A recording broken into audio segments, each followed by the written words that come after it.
Hello friends, आप सभी को स्वागत है नीवा पीसीएस पे। जैसे आप लोग को पता है कि हम लोग एनटीपीसी के लिए पीवाईक्यू सीरीज स्टार्ट किए हैं। तो पीवाईक्यू सीरीज के साथ साथ आज से हम लोग एनटीपीसी के लिए मॉडल प्रैक्टिस सेट भी हम लोग स्टार्ट करेंगे, जो जीके जीएस और करेंट से अपडेट रहेगा। दोस्तों, एनटीपीसी में 30 नंबर का मैथ, 30 नंबर का रीजनिंग और 40 नंबर का जीके जीएस और करेंट रहता है। तो 40 में 40 स्कोर कैसे करना है, इसके लिए जीके जीएस का मॉडल सेट के द्वारा हम लोग समझेंगे। तो चलिए बिना समय गंवाए स्टार्ट करते हैं। पहला क्वेश्चन है कि अनुसूचित जाति के छात्रों को गुणवत्तापूर्ण शिक्षा प्रदान करने के लिए निम्नलिखित में से कौन सी योजना शुरू की गई है। तो जो भी अनुसूचित जाति के छात्र हैं उनको हायर एजुकेशन के लिए श्रेष्ठ नामक एक पोर्टल लॉन्च किया गया है। यह पोर्टल सामाजिक न्याय और अधिकारिता मंत्रालय के द्वारा लॉन्च किया गया है। इस श्रेष्ठ पोर्टल के द्वारा आवासीय शिक्षा, दोस्तों जिसको हम लोग हॉस्टल एजुकेशन बोलते हैं, तो आवासीय शिक्षा के लिए यह अनुसूचित जाति के छात्रों को जिसमें क्वालिटी एजुकेशन मिल सके, इसके लिए सामाजिक न्याय और अधिकारिता मंत्रालय ने श्रेष्ठ पोर्टल को लॉन्च किया है। तो इसको याद रखिएगा। दूसरा क्वेश्चन है कि निम्नलिखित में से कौन सी महिला नवंबर 2023 में फीडे ग्रैंड स्विस जीतने वाली पहली महिला बन गई है। यह आर वैशाली बनी थी। आर वैशाली, जैसे दोस्तों आप लोगों को पता होगा कि यह आर प्रज्ञानंद की बहन है। यह शतरंज के खिलाड़ी हैं। अभी 2024 की अगर हम लोग बात करें तो फीडे शतरंज खिताब खुनेरू हम्फी जीते हैं। देखते हैं नेक्स्ट क्वेश्चन। सकल घरेलू उत्पाद से किसको घटाकर समायोजित करके सकल राष्ट्रीय उत्पाद को प्राप्त किया जाता है। तो सकल घरेलू जो उत्पाद है उसमें जीडीपी, याद रखिएगा, से जीडीपी से हम लोग विदेश से शुद्ध आय साधन को अगर घटा देते हैं तो हमको सकल घरेलू उत्पाद, राष्ट्रीय सकल घरेलू उत्पाद प्राप्त होता है। दोस्तों याद रखिएगा कि जीएनपी निकालने के लिए, जिसको ग्रॉस नेशनल प्रोडक्ट कहा जाता है, जीएनपी निकालने के लिए जीडीपी और माइनस विदेशों में नियोजित उत्पादन होता है। तो इसको ध्यान रखिएगा। कभी कभी फुल फॉर्म पूछ लिया जाता है, तो फुल फॉर्म याद रखिएगा कि जीएनपी का होता है ग्रॉस नेशनल प्रोडक्ट, जीडीपी का फुल फॉर्म होता है आपका ग्रॉस डोमेस्टिक प्रोडक्ट, एनएनपी का फुल फॉर्म होता है नेट नेशनल प्रोडक्ट। तो ये सब याद रखिएगा। अगला क्वेश्चन है कि टीसू पर्व निम्नलिखित में से किस भारतीय राज्य का फसल उत्सव है। टीसू पर्व जो है दोस्तों वह झारखंड में मनाया जाता है। याद रखिएगा, सरहुल उत्सव भी झारखंड में मनाया जाता है। टीसू पर्व जो है वह प्रमुख रूप से चाय उत्पादक राज्य में मनाया जाता है, जैसे असम, उड़ीसा, पश्चिम बंगाल, झारखंड, ये सभी राज्यों में मनाया जाता है। टीसू पर्व में मुख्य फोकस जो रहता है वह नदी पर रहता है। इसको भी याद रखिएगा। सिक्किम की कुछ अगर फेस्टिवल की बात करें तो लोसांग फेस्टिवल, बिहू फेस्टिवल, ये सब असम में मनाया जाता है। देखते हैं अगला क्वेश्चन। वायुमंडलीय दाब पर किसके गलनांक पर एक किग्रा ठोस को द्रव में बदलने के लिए आवश्यक ऊष्मा ऊर्जा की मात्रा को डैश के रूप में जाना जाता है। तो जो ऊष्मा लगता है दोस्तों उसको हम लोग कहते हैं संलयन की गुप्त ऊष्मा। तो वायुमंडलीय दाब पर 1 किलो किसी भी ठोस को द्रव में बदलने के लिए जितना ऊर्जा की जरूरत होती है उसे हम लोग संलयन की गुप्त ऊष्मा कहते हैं। भाप की अगर गुप्त ऊष्मा की बात करें तो भाप का जो गुप्त ऊष्मा होता है वह 540, याद रखिएगा, कैलोरी प्रति ग्राम होता है। बर्फ की संलयन की गुप्त ऊष्मा की बात करें तो 80 कैलोरी प्रति ग्राम होता है। अगला क्वेश्चन देखते हैं। गुलबर्ग कर्नाटक में बहमनी स्मारक वास्तुकला की शैली का प्रतिनिधित्व करते हैं। तो यह किस शैली का प्रतिनिधित्व करता है? तो इसको याद रखिएगा, दक्कन दक्कन शैली का प्रतिनिधित्व करता है। बहमनी सल्तनत जो थी दोस्तों, उसकी राजधानी गुलबर्गा था। गुलबर्गा का किला, जामा मस्जिद, ये सब कर्नाटक में है। गुलबर्ग जो था दोस्तों वह कर्नाटक में है। एक है गुलमर्ग जो कि जम्मू कश्मीर में पड़ता है, तो उसको भी याद रखिएगा। ये क्वेश्चन बहुत बड़ा आया है कि बहमनी सल्तनत की राजधानी कहाँ है, तो ये गुलबर्गा है। अगला क्वेश्चन, निम्नलिखित में से कौन अलीगढ़ आंदोलन के सहयोगी थे? तो अलीगढ़ जो आंदोलन था वह 1875 में हुआ था। तो अलीगढ़ आंदोलन के जो सहयोगी थे वह थे चिराग अली। तो ये 1875 में हुआ था अलीगढ़ आंदोलन। बरुद्दीन तैयबजी की अगर बात करें तो यह प्रथम मुस्लिम अध्यक्ष थे। कांग्रेस के पहले मुस्लिम अध्यक्ष बरुद्दीन तैयबजी थे। इंडिया विंग्स फ्रीडम, ये किताब जो है मौलाना अबुल कलाम आज़ाद के द्वारा लिखा गया है, तो इसको भी याद रखिएगा। मोहम्मद इकबाल के द्वारा भी लिखा गया है कि सारे जहां से अच्छा, इसको भी याद रखिएगा। निम्नलिखित में से कौन सी नदी भारत में पश्चिम दिशा की ओर बहने वाली नदी है? तो पश्चिम दिशा की ओर जो नदी बहती है दोस्तों, उस नदी का आप याद रखिएगा, पेरियार नदी। पेरियार नदी जो है उसे केरल की जीवन रेखा के नाम से भी जानते हैं।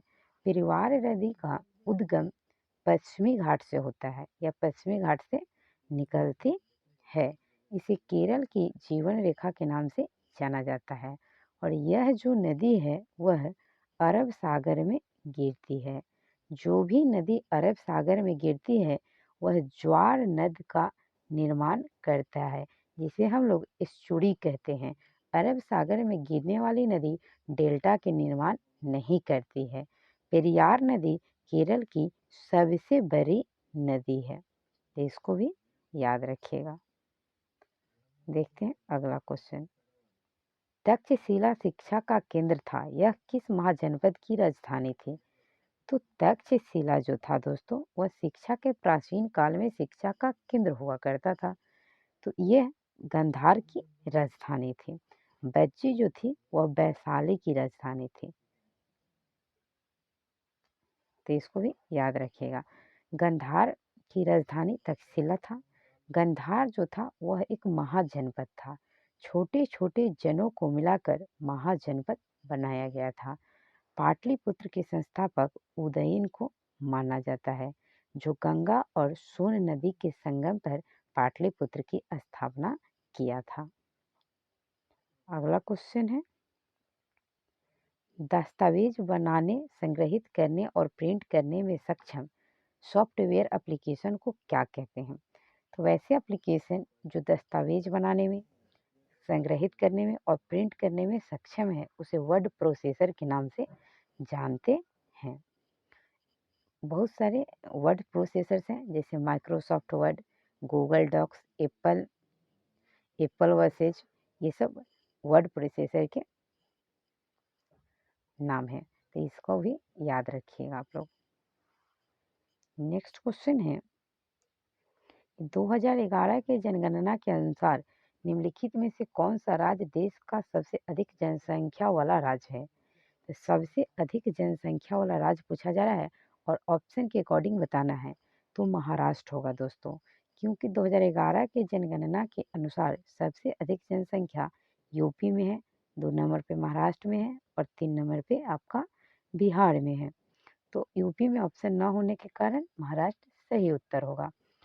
2011 की जनगणना की अगर हम लोग बात करें यह स्वतंत्र भारत की 7वीं और भारत की 15वीं जनगणना है। भारत में सबसे पहले जनगणना 1872 में लॉर्ड मेयो के शासनकाल में हुआ था। दोस्तों, आप लोग कमेंट करके बताइएगा कि भारत में नियमित जनगणना, जिसे दशकीय जनगणना कहा जाता है, जो प्रत्येक 10 वर्ष के अंतराल पर होता है, भारत में कब और किसके शासनकाल में शुरू हुआ था? इसका उत्तर आप लोग कमेंट में दीजिएगा। 2011 की जनगणना की अगर हम लोग बात कर ले तो सबसे अधिक जनसंख्या घनत्व बिहार में है। बिहार के बाद पश्चिम बंगाल में है और पश्चिम बंगाल के बाद आपका यूपी, केरल में है और केरल के बाद आपका यूपी में है। अगर सबसे अधिक क्षेत्रफल की बात करें तो राजस्थान का है और सबसे कम गोवा का है। सबसे कम जनसंख्या की बात करें तो सिक्किम का है और यूटी में बात करें तो लक्षद्वीप का। लक्षद्वीप में सबसे कम जनसंख्या है और सबसे कम जनसंख्या घनत्व की बात करें तो अरुणाचल प्रदेश में है, जहां 17 व्यक्ति प्रति वर्ग किलोमीटर निवास करता है। भारत की कुल जनसंख्या घनत्व की बात करें तो 382 प्रति वर्ग किलोमीटर स्क्वायर है। वही बिहार की जनसंख्या अगर घनत्व की बात करें तो 1106 व्यक्ति प्रति वर्ग किलोमीटर में निवास करता है। भारत का लिंग अनुपात 943/1000 है, जबकि बिहार का लिंगानुपात 918/1000 है। देखते हैं अगला क्वेश्चन। भारत सरकार द्वारा निम्नलिखित में से कौन सी ग्रामीण आवास योजना को प्रधानमंत्री आवास योजना में पुनर्गठित किया गया था? तो वह कौन सी ऐसा योजना था जिसे प्रधानमंत्री योजना में मिला दिया गया था? तो इंदिरा आवास योजना। इंदिरा आवास योजना को प्रधानमंत्री में मिला दिया गया था 1 अप्रैल 2016 को। डेट याद रखिएगा, 1 अप्रैल 2016 को इंदिरा गांधी आवास योजना को प्रधानमंत्री ग्रामीण आवास योजना में मर्ज कर दिया गया था। इंदिरा गांधी योजना की शुरुआत 1985 में हुआ था, तो इसको भी याद रखिएगा। अगला क्वेश्चन, राष्ट्रीय एकता दिवस पर मेरा युवा भारत माय भारत मंच किसने लॉन्च किया? तो यह प्रधानमंत्री नरेंद्र मोदी के द्वारा लॉन्च किया गया है। मेरा युवा भारत, यह 31 अक्टूबर को राष्ट्रीय एकता दिवस मनाया जाता है और इसी दिन प्रधानमंत्री नरेंद्र मोदी के द्वारा मेरा युवा भारत मंच लॉन्च किया गया था। अभी हाल फिलहाल में नरेंद्र मोदी को कुवैत का सर्वश्रेष्ठ अवार्ड से सम्मानित किया गया है। तिमोर लिस्ट का हाईएस्ट अवार्ड राष्ट्रपति द्रौपदी मुर्मू को मिला है। अमित शाह वर्तमान में गृह मंत्री है भारत के, तो इसको भी याद रखिएगा। अगला क्वेश्चन, भारतीय संविधान का कौन सा अनुच्छेद पंचायतों की अवधि से संबंधित है? तो पंचायत की अगर अवधि का बात कर ले तो यह 243 यह पंचायतों की अवधि से संबंधित है। भारतीय संविधान का अनुच्छेद 243 में यह लिखा गया है कि पंचायत का कार्यकाल 5 वर्षों का होता है।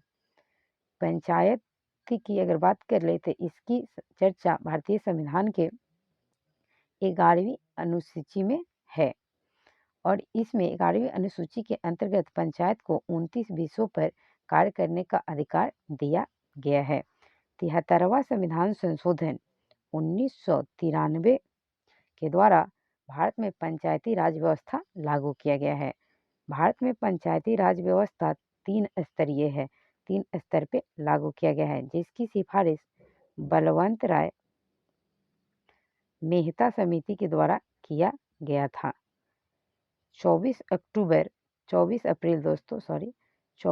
अप्रैल याद रखिएगा डेट, 24 अप्रैल 1993 को सबसे पहले राजस्थान के नागौर में पंचायत को लागू किया गया था। 2 नंबर पे आंध्र प्रदेश में लागू किया गया था। इसीलिए प्रत्येक वर्ष 24 अक्टूबर को पंचायत दिवस मनाया जाता है। अगला क्वेश्चन, ENIAC पहला इलेक्ट्रॉनिक सामान्य उद्देश्य वाला कंप्यूटर था। ENIAC में निम्नलिखित में एन का क्या अर्थ होता है? तो इसका फुल फॉर्म अगर हम लोग बात करें दोस्तों, तो electronic numerical integrator and computer होता है। तो इसमें अगर एन की बात कर ले तो यह न्यूमेरिकल होता है।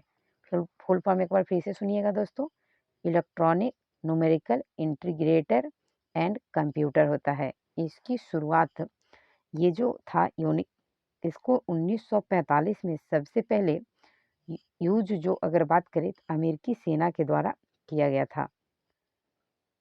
कंप्यूटर का जनक चार्ल्स बेबेज को माना जाता है।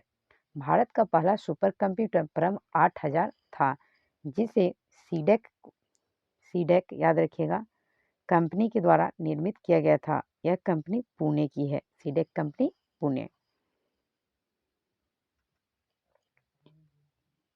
दिल्ली के निम्नलिखित में से किन सुल्तान ने मंगोल आक्रमण पर जीत और सुरक्षा के लिए एक मजबूत और विशाल अस्थायी सेना की स्थापना किया था? तो यह जो था वह अलाउद्दीन खिलजी था।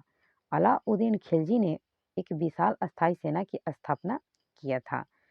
अगर हम लोग मंगोल आक्रमण की बात करें तो मंगोल का आक्रमण जो था वह चंगेज खां के द्वारा इल्तुतमिश के शासनकाल में हुआ था। 1220 से 21 के दौरान हुआ था। लख्त और नौ की लिपि बलबन के द्वारा अपनाया गया था। जलाउद्दीन खिलजी, जिन्होंने खिलजी वंश की स्थापना किया था। मोहम्मद बिन तुगलक MBT, इसी के शासनकाल में इब्न बतूता भारत की यात्रा किया था। अलाउद्दीन खिलजी ही ऐसा शासक था जिन्होंने बाजार नियंत्रण प्रणाली को लागू किया था। इनके शासनकाल में राजस्व का कर जो था वह 50% यानी क्या था, सबसे अधिक था। अलाउद्दीन खिलजी को अली गुरसब के नाम से भी जाना जाता है। तो इतने सारे फैक्ट्स को याद रखिएगा। अगला क्वेश्चन है कि निम्नलिखित में से किस विटामिन की कमी को रतौंधी के लिए जिम्मेदार माना जाता है? तो रतौंधी के लिए विटामिन ए की कमी से रतौंधी होता है। विटामिन के से अगर बात करें तो रक्त का थक्का जमना। विटामिन ए से जनन क्षमता में कमी होना। और विटामिन B1 से बेरी होता है। विटामिन डी से रिकेट्स होता है। विटामिन सी से स्कर्वी होता है। तो ये सभी विटामिन की कमी से होता है, तो इसको याद रखिएगा। विटामिन ए का जो वैज्ञानिक नाम है, जो रासायनिक नाम है, वह है रेटिनॉल। ये भी पूछा जाता है, इसको भी याद रखिएगा। विटामिन डी को कैल्सीफेरॉल कहते हैं। नेक्स्ट क्वेश्चन है कि मुगल सम्राट डैश ने 1613 में ईस्ट इंडिया कंपनी को सूरत में अपना कारखाना स्थापित करने की अनुमति दी थी। तो 1613 में ईस्ट इंडिया कंपनी को वह कौन सा ऐसा शासक था जिन्होंने स्थापना करने के लिए दिया था? तो यह था जहांगीर। जहांगीर ने 1613 में कैप्टन विलियम्स हॉकिंस को सूरत में अपनी कारखाना स्थापित करने का आदेश दिया था। 1615 में थॉमस रो आया था जहांगीर के शासन काल में। तो 1615 में जहांगीर ने थॉमस रो को एक शाही फरमान जारी किया था। इस शाही फरमान के द्वारा ईस्ट इंडिया कंपनी भारत के किसी भी क्षेत्र में अपना व्यापार स्थापित कर सकता था। अगला क्वेश्चन, IMD की 2023 विश्व प्रतिभा रैंकिंग में भारत का स्थान क्या है? तो IMD जो रैंक होता है दोस्तों, उसमें इंटरनेशनल इंस्टीट्यूट फॉर मैनेजमेंट, इसका फुल फॉर्म होता है international institute for management and development. इसमें फर्स्ट रैंक जो है वह स्विट्जरलैंड का है और सेकंड रैंक पे लग्जमबर्ग है। भारत की अगर स्थिति की बात करें तो भारत 56वें नंबर पे है। फर्स्ट में आपका स्विट्जरलैंड है और सेकंड नंबर पर आपका लग्जमबर्ग है, लग्जमबर्ग। तो इसको याद रखिएगा। अगला क्वेश्चन है कि निम्नलिखित में से किस वायसराय ने 1877 में दिल्ली दरबार में महारानी विक्टोरिया की ओर से उद्घोषणा पढ़ी थी जब उन्हें केसर हिंद भारत की महारानी की उपाधि दी गई थी? तो भारत महारानी का जो उपाधि था वह दिया गया था तो लॉर्ड कर्जन के द्वारा, याद रखिएगा, लॉर्ड लिट्टन के द्वारा दोस्तों यह उद्घोषणा पत्र को पढ़ा गया था। लॉर्ड कर्जन के द्वारा 1905 में भारत का विभाजन हुआ था। भारत में सबसे पहले जनगणना 1872 में लॉर्ड मेयो के शासनकाल में ही हुआ था। 1905 में जो बंगाल का विभाजन हुआ था उसे 1911 में लॉर्ड हार्डिंग सेकेंड के द्वारा रद्द कर दिया गया था। तो इसको भी ध्यान रखिएगा। अगला क्वेश्चन है, ध्वनि तरंग का डैश ध्वनि की प्रबलता को निर्धारित करता है। तो यह जो होता है ध्वनि की प्रबलता को निर्धारित करने का जो काम होता है वह किया जाता है आपका, याद रखिएगा, ये आयाम के द्वारा। आवृत्ति का जो एसआई मात्रक होता है वह हर्ट्ज होता है। तरंगदैर्घ्य को एंगस्ट्रम में मापते हैं। गति, बल का एसआई मात्रक न्यूटन होता है। फोर्स का एसआई मात्रक न्यूटन होता है। ध्वनि की अगर बात करें तो ध्वनि का जो एसआई मात्रक होता है वह डेसिबल होता है। ध्वनि एक अनुदैर्घ्य तरंग है, तो इसको भी ध्यान रखिएगा, ये ध्वनि अनुदैर्घ्य तरंग है। अगला क्वेश्चन हम लोग देख लेते हैं कि निम्नलिखित में से कौन सा व्यक्ति संगीत वाद्ययंत्र बांसुरी से संबंधित है। तो बांसुरी से कौन से व्यक्ति संबंधित है, तो इनको याद रखिएगा। जाकिर हुसैन जो है दोस्तों वह तबला वादक है। जाकिर हुसैन क्या है, तबला वादक। उस्ताद बिस्मिल्लाह खान की अगर हम लोग बात कर ले तो ये जो है वह सितार वादक है, सितार वादक। तो बांसुरी वादक से संबंधित कौन है, बिस्मिल्लाह खान, हरिप्रसाद चौरसिया। तो इनको भी बिस्मिल्लाह खान जो थे दोस्तों उनको ये जो थे वो मेहर सेनिया घराने से संबंधित थे। इन्हें 1992 में पद्म भूषण पुरस्कार मिला था और 2000 में इन्हें पद्म विभूषण पुरस्कार से सम्मानित किया गया है। अगला क्वेश्चन देखते हैं। अगला क्वेश्चन है, पौधे की पत्तियां से छिद्रों द्वारा पानी निकालने की प्रक्रिया क्या कहलाती है। तो यह वाष्प उत्सर्जन के नाम से जाना जाता है। वाष्प उत्सर्जन के नाम से जानते हैं। पौधे की पत्ती जो होती है उसके छिद्र के द्वारा पानी बाहर निकलता है, जिसे हम लोग वाष्प उत्सर्जन कहते हैं। नेक्स्ट क्वेश्चन देखते हैं। तैराकी में न्यूनतम लेन की चौड़ाई क्या होता है। तो तैराकी के लिए अगर लंबाई और चौड़ाई की बात करें तो इसकी लंबाई 2.5 मीटर होता है, जबकि इसकी चौड़ाई 2.13 मीटर होता है। तो सही आंसर 4 हो जाएगा। दोस्तों आप लोग भी साथ साथ मॉडल प्रैक्टिस सेट को लगाइए और कमेंट कीजिएगा कि आपका कितना सही हुआ। कोशिकाओं की सबसे पहले निम्नलिखित में से किसके द्वारा की गई थी। तो कोशिका की अगर खोज की बात करें तो सबसे पहले रॉबर्ट हुक के द्वारा 1665 में किया गया था।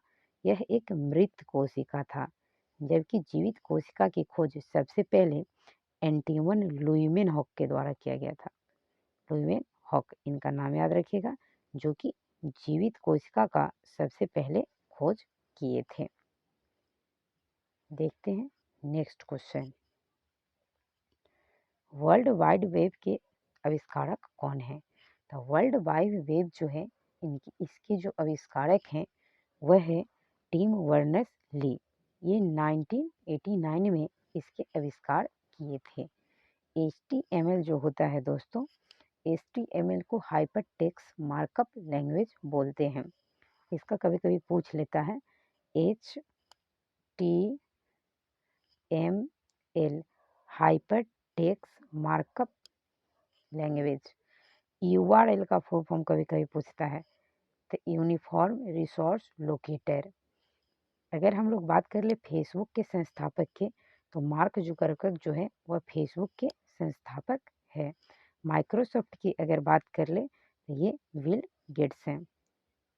एप्पल कंपनी के CEO के रूप में टिम कुक काम किए हैं, तो इनको भी याद रखिएगा। अगला क्वेश्चन, लंदन में इंडियन होम रूल सोसाइटी की स्थापना किसने की थी। तो लंदन में होम रूल इंडियन सोसाइटी की स्थापना श्यामजी कृष्ण वर्मा के द्वारा 1905 में किया गया था।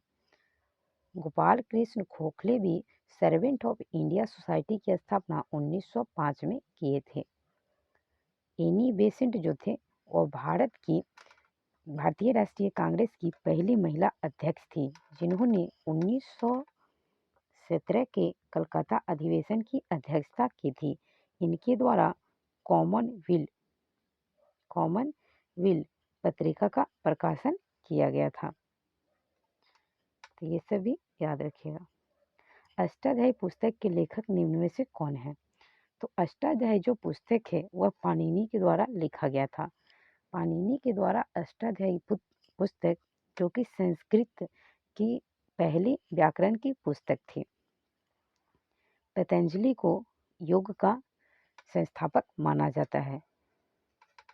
मृक्षकटिकम के लेखक शूद्रक है। वानभट्ट जो थे दोस्तों, इनके द्वारा भी बहुत सारे पुस्तक लिखे गए हैं। तो ये भी बहुत सारे पुस्तक लिखे हैं, तो इनका भी याद रखिएगा। पाणिनि जो थे वो अष्टाध्यायी के लेखक हैं। चलिए इसमें मिलान करना है कि निम्नलिखित में से कौन सा मिलान सही है। तो प्रथम बौद्ध संगीति राजगृह में हुआ था, सही है। द्वितीय बौद्ध संगीति वैशाली में हुआ था। तृतीय पाटलिपुत्र में हुआ था। चौथा बल्लभी में हुआ था, ये गलत है। तो 1, 2, 3 आपका बिल्कुल सही है। चौथी जो बौद्ध संगीति थी दोस्तों, वह कुंदलवन कश्मीर में हुआ था। ये इसकी अध्यक्षता वसुमित्र के द्वारा किया गया था और उस समय कनिष्क का शासनकाल था। तो ये भी क्वेश्चन आता है कि किसके शासनकाल में हुआ था? तो कनिष्क के शासनकाल में हुआ था। कहाँ हुआ था? तो कुंदलवन कश्मीर में हुआ था। और इसकी अध्यक्षता किसने किया था? तो वसुमित्र के द्वारा किया गया था। बौद्ध धर्म के संस्थापक गौतम बुद्ध को माना जाता है, जिन्होंने अपना पहला उपदेश सारनाथ में दिया था, जिसे हम लोग धर्म चक्र परिवर्तन के नाम से जानते हैं।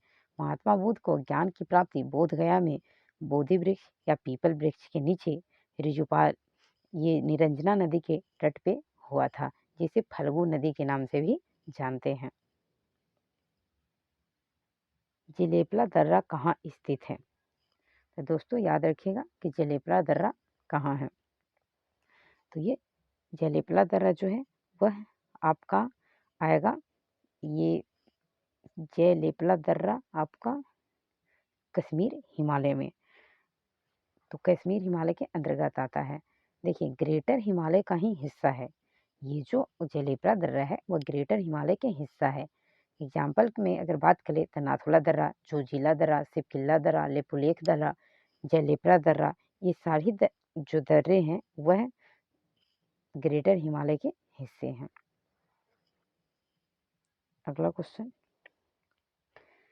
कि नवंबर 2023 में कांग्रेस महासचिव केसी वेणुगोपाल ने किसे तेलंगाना का मुख्यमंत्री घोषित किया है? तो तेलंगाना का मुख्यमंत्री रेवंत रेड्डी को घोषित किया गया था।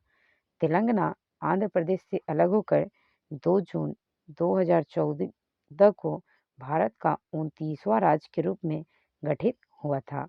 वर्तमान में भारत में 28 राज्य और 8 केंद्र शासित प्रदेश हैं। हाल ही में याद रखिएगा कि अभी कुछ राज्य के जो हैं वह राज्यपाल चेंज हुए हैं दोस्तों। तो अभी आज ही के दिन ही ये बिहार के जो नए राज्यपाल बने हैं आरिफ मोहम्मद खान, ये शपथ लिए हैं। तो बिहार के नए राज्यपाल आरिफ मोहम्मद खान को बनाया गया है। केरल के नए राज्यपाल जो बने हैं वो विश्वनाथ अलंकर बने हैं। अजय भल्ला को मणिपुर का बनाया गया है और हरिपति कम्बम बाबू को उड़ीसा का बनाया गया है। बीके विजय पाकर को जो बनाया गया है दोस्तों, तो वो बनाया गया बीके सिंह को, वो मिजोरम का बनाया गया है। तो 5 राज्यों का राज्यपाल चेंज हुआ है, तो इसको याद रखिएगा। राज्यों के राज्यपाल को उनकी नियुक्ति राष्ट्रपति के द्वारा किया जाता है और उनको शपथ उच्च न्यायालय के मुख्य न्यायाधीश दिलाते हैं। बॉल बेयरिंग का उपयोग स्थैतिक घर्षण को निम्नलिखित में से किसमें परिवर्तित करने के लिए किया जाता है?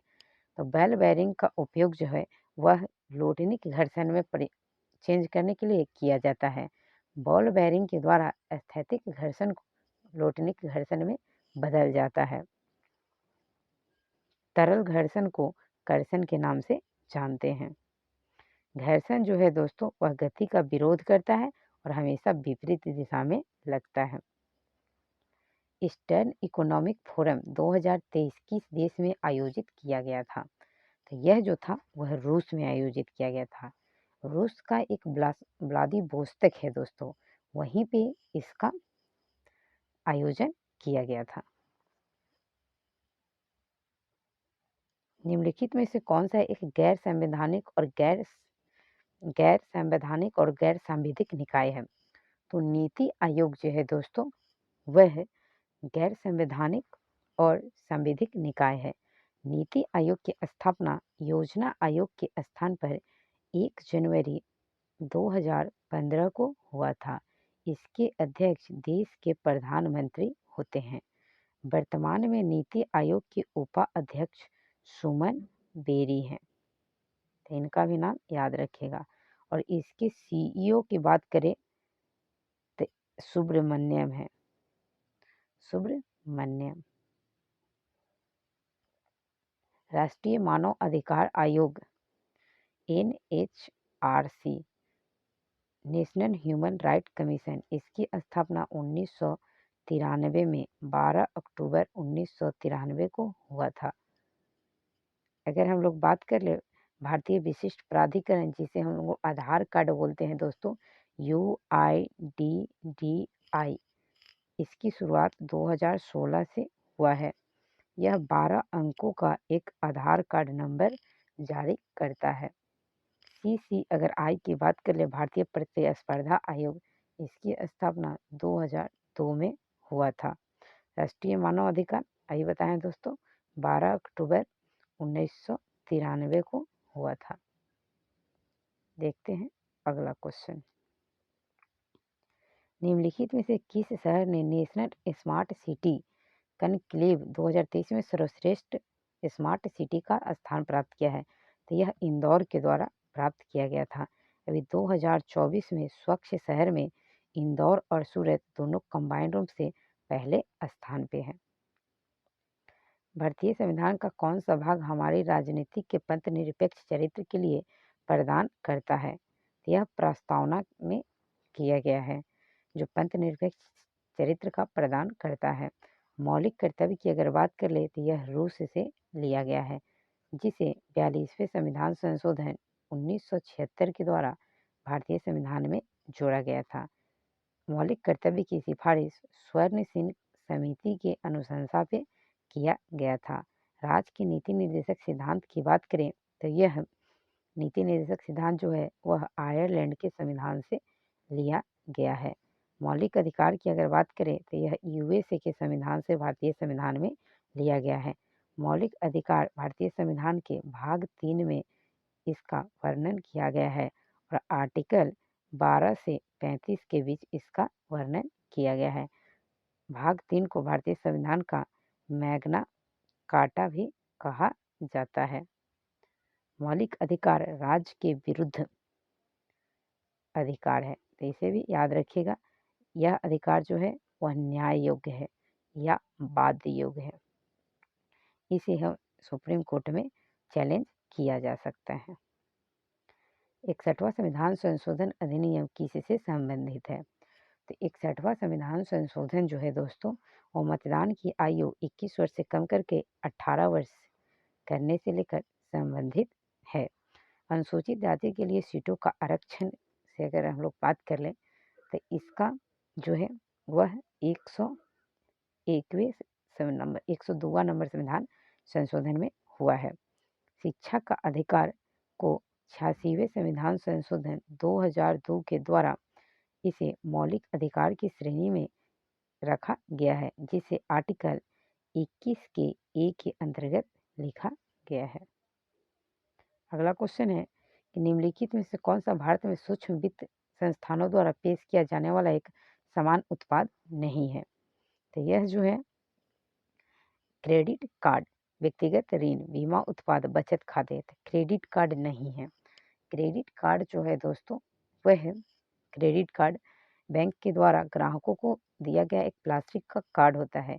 इस कार्ड के द्वारा ग्राहक आपातकालीन स्थिति में क्रेडिट के तौर पे उस कार्ड से पैसे को खर्च करते हैं या मंथली या फिर ईएमआई के तौर पर उसे जमा करते हैं, जिसमें कम ब्याज दर पे ऋण उपलब्ध कराया जाता है।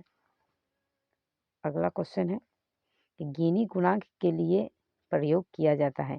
गिनी गुणांक जो है वह किसके लिए प्रयोग किया जाता है? तो गिनी गुणांक जो है वह है आय की असमानता को मापने के लिए प्रयोग किया जाता है। गिनी गुणांक का मान जो होता है वह 0 से 1 के बीच होता है। 0 का अर्थ होता है पूर्ण समानता, याद रखिएगा, पूर्ण समानता, और 1 का अर्थ होता है पूर्ण असमानता। और गिनी गुणांक का मान हमेशा 0 से 1 के बीच ही होता है। गिनी गुणांक को जब हम लोग ग्राफ पर दर्शाते हैं तो उसे लॉरेंज वक्र कहा जाता है। ये बहुत ही इंपॉर्टेंट है, इसको याद रखिएगा। अगला क्वेश्चन देखते हैं कि बंगाल विभाजन किसके द्वारा रद्द किया गया था? तो यह लॉर्ड हार्डिंग द्वितीय के द्वारा 1911 में किया गया था। बंगाल का विभाजन 1905 में हुआ था, इसे रद्द 1911 में किया गया था। 1905 में लॉर्ड कर्जन के शासनकाल में बंगाल का विभाजन हुआ था। लॉर्ड लिट्टन के शासनकाल में वर्नाकुलर प्रेस एक्ट भी आया था, तो इसको भी याद रखिएगा। और लॉर्ड मिंटो 1909 के मार्ले मिंटो अधिनियम के संबंधित हैं। 1909 का जो मार्लो मिंटो अधिनियम था, इसी के द्वारा भारत में मुसलमानों को अलग निर्वाचन पद्धति या अलग निर्वाचन करने का अधिकार दिया गया था। तो दोस्तों, यह 40 क्वेश्चन का हमारा मॉडल प्रैक्टिस सेट था, तो इसे हम लोग कंप्लीट किए। ऐसे ही नेक्स्ट सेट के लिए आप हमारे साथ बने रहिएगा। अगर सेट अच्छा लगेगा तो चैनल को लाइक, सब्सक्राइब और शेयर जरूर कीजिएगा। यह 40 क्वेश्चन का जीके जीएस का सीरीज है, एनटीपीसी टारगेट है दोस्तों। तो चलिए मिलते हैं नेक्स्ट वीडियो में, तब तक के लिए धन्यवाद।